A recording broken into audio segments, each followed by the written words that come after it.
اعوذ باللہ من الشیطان الرجیم بسم اللہ الرحمن الرحیم رب اشرح لی صدری ویسر لی امری واحلل عقدۃ من لسانی یفقہوا قولی۔ معزز خواتین و حضرات، السلام علیکم ورحمۃ اللہ وبرکاتہ۔ آپ کا میزبان عمر برلاس پروگرام انوار سحر کے ساتھ ایک دفعہ پھر حاضر خدمت، اور میں امید کرتا ہوں کہ آپ صحت اور ایمان کی بہترین حالتوں میں ہوں گے اور ماہ رمضان کی برکات میں اور فضیلتوں میں اور رحمتوں میں خوب رچے بسے ہوں گے، اور اللہ تعالیٰ کی ان فضائل سے ان رحمتوں کو اپنے دامن میں سمیٹ رہے ہوں گے۔ اور یقیناً ہوگا بھی کیوں نہیں، کیونکہ ماہ رمضان جو ہے ہم خوش قسمت ہیں، ہمارے زندگی میں ایک دفعہ پھر آیا، اور ہم نے اس میں ایک ایک لمحے کو جو ہے وہ اللہ کی خوشنودی کے لیے، اللہ کی رضا کے لیے استعمال کرنا ہے۔ اور یہ چیزیں جو ہیں وہ ہم بار بار پچھلے دنوں بھی کافی دنوں سے تذکرہ کرتے آ رہے ہیں کہ ہمارے جو آج کل کے روزمرہ اور جس طرح کی ہماری صبح اور شامیں ہیں، وہ گزشتہ سال جو آپ کہہ لیں کہ اس سے تھوڑا سا اور بہتر ہونی چاہیے، کیونکہ یہ ماہ رمضان جو ہے وہ کچھ خصوصی ہے۔ اس کی ایک ریزن ہم نے کہا کہ اس رمضان میں ہم کو بہت زیادہ وقت مل چکا ہے کہ ہم گھر میں ہوتے ہیں، موسٹلی جو ہے وہ کاروبار زندگی جو ہے وہ عام طور پہ اتنا نہیں ہے جتنا پہلے ہوتا تھا۔ ہمارے پاس زیادہ وقت ہے اللہ تعالیٰ کو یاد کرنے کے لیے، قرآن پاک پڑھنے کے لیے، نوافل پڑھنے کے لیے، بچوں کے ساتھ معاملات کرنے کے لیے۔ تو یہ ساری چیزیں اگر دیکھا جائے تو یہ والا ماہ رمضان جو ہے اس میں ہم نے کچھ اسپیشل کرنا ہے۔ یہ ساری بار بار بات کرنے کا مقصد یہ ہے کہ ہم نے اس کو بھولنا نہیں ہے، ماہ رمضان کے ایک ایک لمحے کو ہم نے پوری طرح استعمال کرنا ہے اور اللہ تعالیٰ کی خوشنودی حاصل کرنی ہے، اور اپنی زندگیوں کو اس طرف لے کے جانا ہے جو کہ صراط مستقیم ہے، وہ راستہ جو ہے جو اللہ تعالیٰ کے ایسے لوگوں پہ تھا جن پہ اللہ تعالیٰ کے انعام و کرامات ہوئے تھے۔ آج بھی ہمارا جو آج کا ٹاپک ہے وہ اس ایک لحاظ سے بڑا منفرد ہے، اور ایک لحاظ سے اس لیے بھی دلچسپی کا باعث زیادہ ہوگا کہ ہماری جو روزمرہ کی زندگی ہے وہ اس کے ساتھ بڑی نتھی ہوئی ہے۔ وہ ہے گھر والوں کے ساتھ سلوک۔ ہم نے بھی اچھا مسلمان جو ہے وہ گھر والوں کے ساتھ کیسا سلوک کرنا ہے، یہ بڑا ڈیٹیل ہے، اور اس کے لیے میں جیسے پہلے بھی بات ہو چکی کہ اللہ تعالیٰ کے نبیوں کی سیرت جو ہے، اور خاص طور پہ سیرت النبی جو ہے حضرت محمد صلی اللہ علیہ وآلہ وسلم کے اگر ہم پڑھتے ہیں تو بہت ساری ہماری کنفیوژن جو ہے دور ہو جاتی ہیں، بہت ساری ایسی مسائلیں جو ہیں جو کہ ہمارے ذہنوں میں پہلے نہیں ہوتی اگر ہم سیرت کا مطالعہ کرتے ہیں، اگر ہم صحابیہ کی زندگیاں پڑھتے ہیں، امہات کی زندگی پڑھتے ہیں، تو ہمارے بہت ساری چیزیں جو ہیں وہ کلیئر ہوتی ہیں، اور بہت سارے ہمارے مسائل جو ہیں وہ خود بخود حل ہو جاتے ہیں۔ اس آج کے ٹاپک میں ہم کوشش کریں گے کہ اس کے تقریباً 3 حصے کر دیے جائیں، جس سے ایک تو یہ ہے کہ عام طور پہ جو میاں بیوی کے معاملات ہیں اور وہ اس کے جو شادی سے پہلے کے جو انتظامات ہیں وہ قرآن و حدیث کی روشنی میں کیا ہونے چاہیے، اور آج کے جو معاشرے میں وہ کیا ہو رہے ہیں۔ کیا آج کے جو معاشرے میں جو مسائل درپیش ہیں، ہر گھر میں آپ نے دیکھا ہوگا لوگ زیادہ تر متفکر ہوتے ہیں، اگر ان کی اولاد جوان ہوتی ہے تو وہ شادی کے معاملات میں بعض اوقات ایسے ٹارگٹ سیٹ کر لیتے ہیں جو کہ شاید قرآن و حدیث کی روشنی میں جن کی ضرورت نہیں ہوتی۔ تو وہ ہمیں دیکھنا ہے کہ کیا وہ ہمارے کلچرل جو ہے وہ ضروریات بن چکی ہیں، یا ایک ماحول کے اندر ہم مقید ہو گئے ہیں کہ ایسا کرنا جو ہے اس سے چھٹکارا حاصل کرنا ممکن نہیں رہا، یا ہمیں اس سے روشنی ملتی ہے کہ اگر ہم قرآن و حدیث کے مطابق ہی چلیں تو بہت ساری چیزیں جو ہے وہ خود بخود جو ہے وہ سالو ہوتی جائیں گی۔ دوسرا حصہ وہ ہے جس میں ہم بات کریں گے کہ جب شادی کے بعد گھر میں خاتون خانہ بیوی کی شکل میں آتی ہے تو ان کے ساتھ جو ہے وہ کیسا سلوک کرنا چاہیے۔ اللہ کے رسول جو ہے وہ امہات کے ساتھ کیسا سلوک کرتے تھے، ان کی زندگیاں کیسے ہوتی تھی، ان کے شب و روز کیسے ہوتے تھے، ان کے معاملات کیسے تھے، کیا وہ آج کے ماحول کی طرح ایسے تو نہیں تھا کہ ان کے درمیان بھی بہت ساری جو ہے وہ آج کل بدمزگیاں بھی پائی جاتی ہیں، خدا نہ خاصہ ایسا تو نہیں، اور یقیناً ایسا نہیں۔ ہمارے لیے وہ ایک آئیڈیل زندگی ہے، جس طرح قرآن پاک میں بھی بتایا گیا کہ اللہ کے رسول کی زندگی جو ہے وہ ہمارے لیے نمونہ ہے۔ تو اس نمونے کو، اس زندگی نمونے والی جو ہے جو کہ بہترین زندگی ہے تمام انسانوں کے لیے، اس کو ہم نے سامنے رکھنا ہے۔ یہ اس لیے میں بات جو ہے آج کا ٹاپک لے کے ہم آئے ہیں، اس کی ایک ریزن یہ ہے کہ آج کے معاشرے میں ہم اس قدر اپنی کلچرل ویلیوز جو ہم جسے کہتے ہیں، یا معاشرتی جو ہماری جو ایک روایات ہیں، اس کے اندر اتنا زیادہ ہم مقید ہو گئے ہیں کہ ان کو ہم باہر نکلنا یا ان کو بعض اوقات بری روایات کو بریک کرنا ہمارے لیے ناممکن ہوتا چلا جا رہا ہے۔ تو میں سمجھتا ہوں جہاں بھی مشکل پیش آئے وہاں پہ قرآن و حدیث اور اللہ کے رسول کی زندگی کو پڑھ لیں، اور قرآن کو پڑھ لیں، اور حدیث کو پڑھ لیں، سیرہ کو پڑھ لیں، مسائل جو ہیں وہ خود بخود حل ہوتے چلے جائیں گے۔ یہ یوں ہی ہے کہ جب آپ کسی جگہ پہ ہوتے ہیں، اب دنیاوی لحاظ سے اگر میں اگزامپل دوں تو جب میں ایک جگہ ایک انٹرنیشنل ملٹی نیشنل کمپنی میں کام کرتا تھا تو وہ وہاں پہ ہوتا تھا چھوٹی چھوٹی چیز جب ہم پھنستے تھے نا کہ یہاں پہ کیا ہونا چاہیے تو وہ پھر انٹرنیشنل سٹینڈرڈ دیکھتے تھے۔ اس لیے جب انسان اپنی زندگی میں اگر کہیں نہ کہیں مشکل درپیش ہوتی ہے،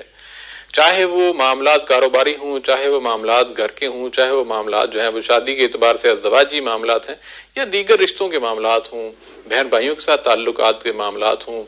آپ کے جو ہے وہ صدقہ خیرات کے معاملات ہوں، وراثت کے معاملات ہوں، ساری کی ساری وہ جو سٹینڈرڈز ہیں وہ اللہ تعالیٰ نے ہمیں قرآن اور حدیث کی شکل میں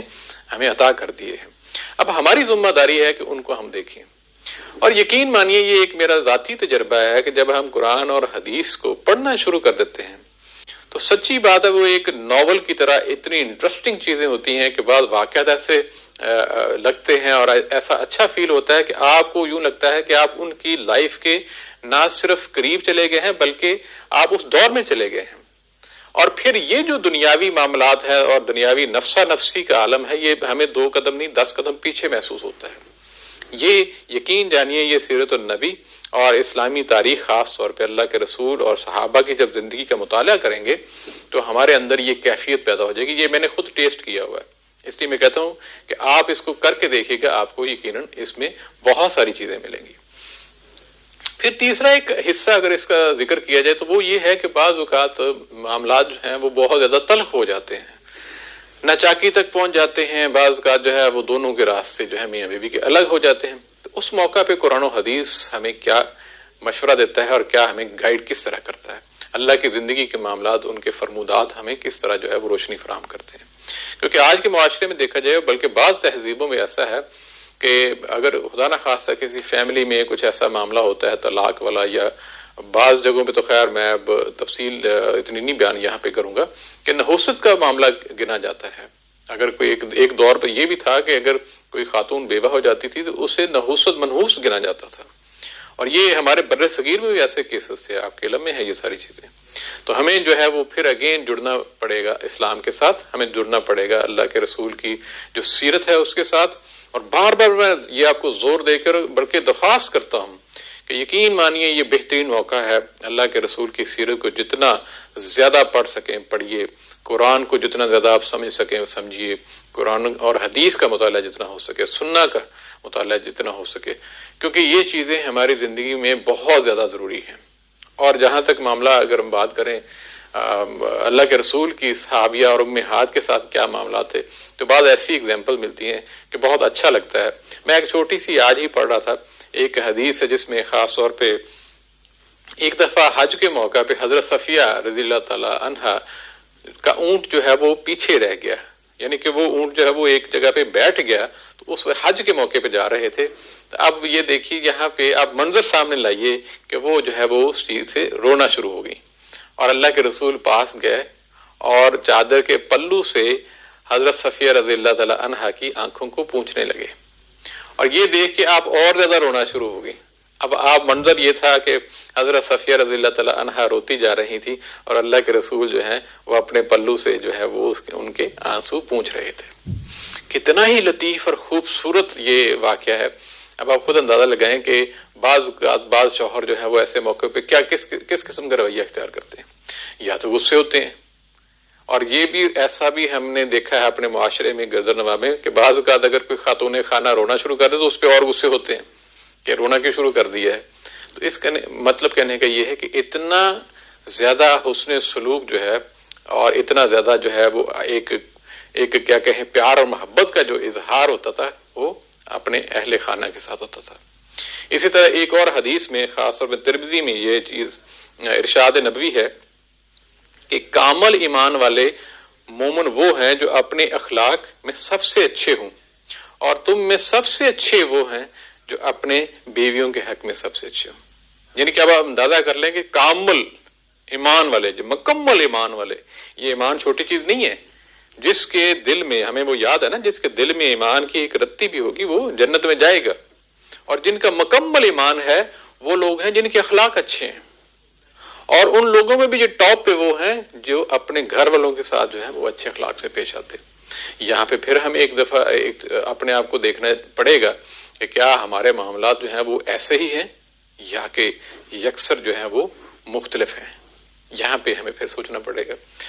اور ایک اور حدیث ہے، کئی لوگ جو ہے گھر والوں پہ خرچ نہیں کرتے، دوستوں میں باہر جو ہے وہ معاملات ایسے آپ نے دیکھے ہوں گے کہ بہت زیادہ اخراجات دوستوں میں انہیں کوئی فکر نہیں ہوتی. یہاں پہ ایک اور میں مسلم شریف کی حدیث کوٹ کروں گا کہ حضور اکرم صلی اللہ علیہ وآلہ وسلم نے فرمایا، 1 دینار وہ ہے جو تم نے خدا کی راہ میں خرچ کیا. اب آپ سوچیں ذرا، کمپیریزن کرنا آپ نے. 1 دینار وہ ہے جو اللہ کی راہ میں خرچ کیا، اور 1 دینار وہ ہے جو تم نے کسی غلام کو آزاد کروانے کے لیے خرچ کیا. غلام کو آزاد کروانا یہ بھی چھوٹی چیز نہیں ہے. آپ کو پتا ہے کہ بعض اوقات غلام کو آزاد کروانا کسی کفارے میں بھی آتا ہے کہ فلاں آپ اتنے غلام آزاد کروا لو، یعنی کہ اتنی بلند چیز ہے. اور 1 دینار وہ ہے جو تم نے کسی فقیر کو صدقے میں دیا. اب آپ صدقے کا حساب لگائیں گے صدقہ کتنی، یہ وہ چیز ہے کہ اگر بعض جگہوں پہ ایسا لکھا ہوا ہے کہ جو میت ہے اگر وہ یہ جانچ لے ان کو کتنا ثواب جو ہے وہ صدقے کا ملتا ہے، یعنی کہ جو انہوں نے زندگی میں صدقہ کیا ہوا ہے ان کو کتنا ثواب ملا ہے، تو ان کا ایک خواہش پیدا ہوگی کہ دوبارہ جا کے صدقہ ہی صدقہ ساری زندگی کرتے رہیں اور کوئی کام ہی نہ کریں.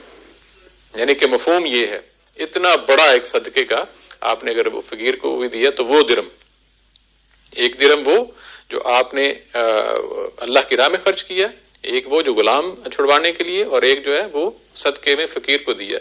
اور ایک وہ درم ہے جو آپ نے گھر والوں پہ خرچ کیا. 4 درم ہو گئے جی. چوتھا درم وہ جو گھر والوں میں خرچ کیا. اب ان کا کمپیریزن آ جائے. لہذا جو ان سب میں سے جو اجر و ثواب کا سب سے زیادہ مستحق اور سب سے زیادہ جس درم کا آپ کو اجر و ثواب ہوگا وہ والا ہے جو آپ نے گھر والوں پہ خرچ کیا. اب آپ خود اندازہ لگا لیں کہ گھر والے جو ہیں وہ غلام چھڑوانے سے بھی، اللہ کی راہ میں خرچ کرنے سے بھی، صدقہ خیرات سے بھی، ان سب سے زیادہ جو اگر ہم گھر والوں کی ضروریات زندگی کے لیے ان کے معاملات پہ اگر ہم خرچ کرتے ہیں تو ہمیں ان سب سے افضل ثواب ملتا ہے. تو یہ کہنے کا مقصد یہ وہ معاملہ ہے کہ جو گھر والوں کے ساتھ، آج کا چونکہ ٹاپک ایسا ہے کہ ہم نے گھر والوں کے ساتھ معاملات ہیں ان کو دیکھنا ہے، اور یہ دیکھنا ہے کہ اللہ کے رسول جو ہے وہ کس طرح زندگی ان کی تھی، امہات کے ساتھ کس طرح کا سلوک تھا. آپ کو علم ہے جب ہم سیرت کے موضوع پہ بات کر رہے تھے تو یہ بھی ہم نے پڑھا تھا اور سنا تھا کہ اللہ کے رسول جو ہے وہ گھر کے کام کاج میں بھی ہاتھ بٹایا کرتے تھے. یعنی کہ آج کا جو جوان ہے وہ تو شاید اس لحاظ میں سوچنا بھی اس لیے محال ہوگا کہ ہاں ویسٹ میں تھوڑا سا کلچر ڈیفرنٹ ہے، ایسٹ میں تو خاص طور پہ وہ ہوگا کہ بچہ بھی رو بھی رہا ہوگا تو جو شوہر نامدار ہے وہ بیٹھا ہوگا، اسے یہ بھی اچھا نہیں لگے گا کہ جناب وہ خاتون خانہ وہ کبھی کھانا پکا رہی ہے، معاملات میں وہ الجھی ہوئی ہے، تو وہ اپنا سکون سے وہ سمجھے گا کہ یہ اسی کا ہے، میں تو بالکل اس میں آتا ہی نہیں ہے. تو کہنے کا مقصد اب تھوڑا تھوڑا خیر ایجوکیشن سے چیزوں کے میں فرق آتا جا رہا ہے، لیکن بات ساری کرنے کا مقصد یہ ہے یہ ٹاپک کتنا امپورٹنٹ ہے. خاص طور پہ پہلا حصہ جس میں بات کرنے مطلب ہے ہم کریں گے، خاص طور پہ جو دین کے حوالے سے بات ہے وہ تو مفتی صاحب کریں گے. تو اس اعتبار سے میں کہوں گا کہ یہ ان کو اگنور نہیں کرنا. اور یہ جو پہلا حصہ ہے خاص طور پہ کہ شادی سے پہلے کے انتظامات ہیں، یہ بھی بہت زیادہ امپورٹنٹ ہے. اور جتنا امپورٹنٹ ہم باقی جو ہے دونوں حصے ہیں، یہ میرا خیال ہے کہ شاید اگر دیکھا جائے تو ان سے کم نہیں ہے. کیونکہ ہوتا یہ تھا کہ آج کل کے ماحول میں ہم نے شادی کو اس قدر مشکل چیز بنا دی ہے اور اس قدر اس کے ساتھ اتنے لوازمات اٹیچ کر دیے ہیں جو شاید کسی دور میں نان مسلم جو ہے بعض علاقوں میں، سبھی جگہوں پہ نہیں کہتا، ویسٹ میں اگر دیکھا جائے تو یہاں پہ نان مسلم جو ہے ان کی شادیاں بڑی سمپل ہوتی ہیں، لیکن ہمارے ایسٹ میں خاص طور پہ نان مسلم نے شادیوں کے ساتھ وہ لوازمات اٹیچ کر دیے ہیں جو کہ ایک دور میں شاید ہم اپنے رہن سہن کے اندر ہم نے وہ سارے کے سارے سمو دیے. آج دیکھا جائے تو ہم شادی سے پہلے جو انتظامات ہمارے ذہنوں میں ہوتے ہیں وہ ایک بہت بڑی ویلتھ جو ہے، ویل سیٹلڈ کا لفظ ہم کہتے ہیں جی، جب تک وہ سیٹل نہیں ہوگا اس وقت تک ہم شادی کا وہ معاملہ نہیں کریں گے. ذرا پڑھیے آپ حضرت فاطمہ رضی اللہ تعالیٰ عنہا کی شادی کے معاملات، حضرت علی رضی اللہ تعالیٰ عنہ کے شادی کے معاملات، آپ کو اندازہ ہو جائے گا. صحابہ کے شادی کے معاملات پڑھیے، کتنی ان کی زندگی کی توجہ جو ہے وہ ویل سیٹلڈ بھی تھی. آپ پڑھیے ذرا سب کا سیرت النبی پڑھیے، اللہ کے رسول کی جب پہلی شادی ہوئی تھی آپ پڑھیے ذرا تفصیل پڑھیے کہ کیا اللہ کے رسول کی زندگی جب حضرت خدیجہ رضی اللہ تعالیٰ عنہا کی طرف سے میسج گیا تھا، تو کیا یہ وہاں پہ سوچ بچار خاندان میں ہونی شروع ہو گئی تھی کہ جناب صاحب جب تک یہ معاملہ نہیں ہوگا، جب تک یہ ٹارگٹ پورا نہیں ہوگا؟ کیا ایسا ہی تھا؟ تو ہم خود کو پھر کہاں دیکھتے ہیں، کہاں رکھتے ہیں؟ زندگی میں ایک چیز یاد رکھیے، یقین مانیے میں کوشش کرتا ہوں کہ وہ جو میں دل سے بات کرتا ہوں کرنے کی کوشش کرتا ہوں، ہو سکتا ہے یہ میرا انداز جو ہے وہ تھوڑا سا ڈیفرنٹ ہو جائے بعض اوقات، یہ اس فورم کا شاید ریکوائرمنٹ نہ ہو، لیکن یقین مانیے اللہ کے رسول کی زندگی کو پڑھیے، قرآن و حدیث میں پڑھیے، جو چیز وہ ہے وہی سچ ہے، باقی ہر ABC سب جھوٹ ہے۔ جو چیز اس سے ٹکراتی ہے سچ وہی ہے، اور جو ادھر کی قدر، ادھر کی روایت، ادھر کی روایت، یہ کلچر، وہ کلچر، ایسٹ ویسٹ اگر ٹکراتی ہے اللہ کے رسول کی زندگی سے، اللہ کے رسول کی امہات کی زندگی سے، اگر صحابہ کی زندگی سے ٹکراتی ہے، سب زیرو ہیں، زیرو سے ملٹیپلائی ہو جائے گا۔ کل میں نے جس طرح بات کی تھی کہ ذرہ گر گیا تھا حضرت حذیفہ رستم کا، اور بہت بڑی میٹنگ میں تھے، تو سب نے کہا تھا یہ تو برا عمل ہے، آپ جھک کے وہ اٹھا رہے ہیں، یہ تو بڑی حقیر سی بات ہے، لفظ حقیر کا بھی ہے۔ تو آپ نے فرمایا تھا نہیں، میرے اللہ کے رسول نے ایسا کیا تھا اور میں کر رہا ہوں، دنیا بھاڑ میں جائے، میرے اللہ کے رسول نے ایسا کیا تھا اور میں کر رہا ہوں۔ یہاں پہ ایک وقفہ لیتے ہیں۔